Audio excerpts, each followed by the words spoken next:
अच्छा जी, जैसे बकरे की माँ ज़्यादा देर तक खैर नहीं मना सकती, इसी तरह चोर या डाकू कोई भी हो एक ना एक दिन पुलिस के हाथ आ ही जाता है। जैसे पंजाब पुलिस ने बंटी और बबली जी हाँ, लाहौर पुलिस ने चोरी और डकैती की 50 से ज़ायद वारदातें करने वाले मियाँ बीवी को धर लिया है। 50 से ज़ायद। Wow, what a story, I like it. Police के मुताबिक क्या हुआ जी? पुलिस के मुताबिक गिरफ्तार मुलजिम इफ्तिखार और उसकी बीवी आमना दोनों मिलकर लोगों को लूटते थे और इसके लिए बाकायदा जो है वो रेकी करते थे। पहले ढूंढते थे, हमारे साथ उनसे जानते हैं। दोनों रिकॉर्ड याफ्ता मुलजमान हैं जनाब ऑलरेडी। मियां प्लीज बता दें ये कौन हैं, कब से काम कर रहे हैं, जरा इन दोनों रिकॉर्ड याफ्ता मुलजमान का मूवी बनी कि नहीं, इंट्रोडक्शन तो कराएं हमसे।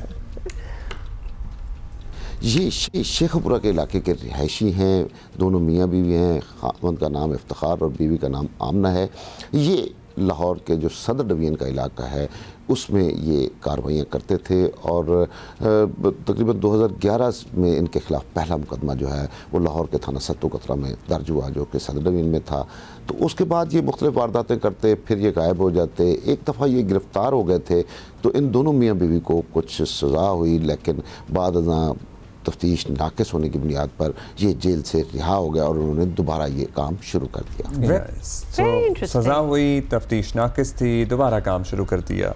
इनका टाइम क्यों वेस्ट कर रहे हैं? कैसे वैसे वारदातें करते हैं? टाइम का अच्छा इन्होंने यूटिलाइजेशन वैसे किया, कुछ और सीख के आए होंगे जेल से। अच्छा, क्या ये बताएं मियां आबिद, तो वारदात का तरीक़ेकार क्या था, करते क्या थे वैसे? जी असल में इनका तरीका वारदात ये था कि ये मियाँ बीवी दोनों मोटरसाइकिल पर निकलते, बगैर नंबर के या जाली नंबर की प्लेट लगाते मोटरसाइकिल के ऊपर, और वहाँ पे ये बीवी को एक साइड पे खड़ा करता, रेकी करते कि यहाँ पे एक शख्स गुजर रहा है या मुस्तकिल खड़ा होता है या कोई गाड़ी आके खड़ी होती है तो ये शख्स जाके वहाँ पे वारदात करता। अगर खड़ी हुई गाड़ी है या कोई मोटरसाइकिल सवार खड़ा है तो उससे ये गन पॉइंट पे उसकी रकम लूटता या उससे मोबाइल फ़ोन छीनता, और उसके बाद जब ये वहाँ से निकलता, वो ज़ाहिर है वो शख्स जो था वो क्योंकि दिन दिहाड़े ये वारदात करते थे, वो शोर मचाता था, तो इसके साथ ही इसने साइड पर खड़ी हुई अपनी बीवी को साथ बिठाना और एक आम शहरी की तरह वहाँ से गुजर जाना, और इनके ऊपर किसी को शुबा तक नहीं होता था क्योंकि मास्क लगाकर ये कार्रवाई करता था और बगैर मास्क के भी करता था। लेकिन जब बीवी साथ हो तो पंजाब में कल्चर है कि बीवी के साथ अगर कोई शख्स मोटरसाइकिल पे जा रहा है तो उसको रोका नहीं जाता। अब इतने से ये लूटमार चल रही थी, इनको पकड़ा कैसे, कैसे इनकी रैकी हुई, कैसे इन तक पहुंची पुलिस?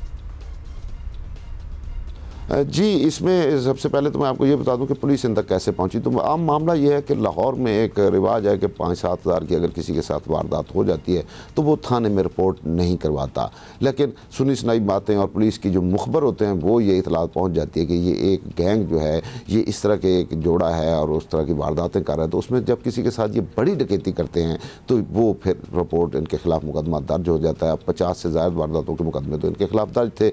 तो जब ये वारदातें स्ट्रीट क्राइम की बढ़ी तो उस वक्त जो सदर डिवीज़न पुलिस थी वो हरकत में आई और उन्होंने ह्यूमन जो रिसोर्सेज है वो भी इस्तेमाल किया और स्पेशली सीसीटीवी के ज़रिए चेक किया कि कहाँ कहाँ पे वारदात हो रही है। तो वहाँ से सीसीटीवी में एक जगह पे ये एक गाड़ी को लूटते हुए नज़र आता है जहाँ पे इसकी तस्वीर सामने आ जाती है। तो फिर वो इसकी तस्वीर के साथ इसका ट्रैक रिकॉर्ड निकलवा लेते हैं। तो फिर पुलिस जो है वो नाकाबंदी करके इनको गिरफ्तार कर लेती है।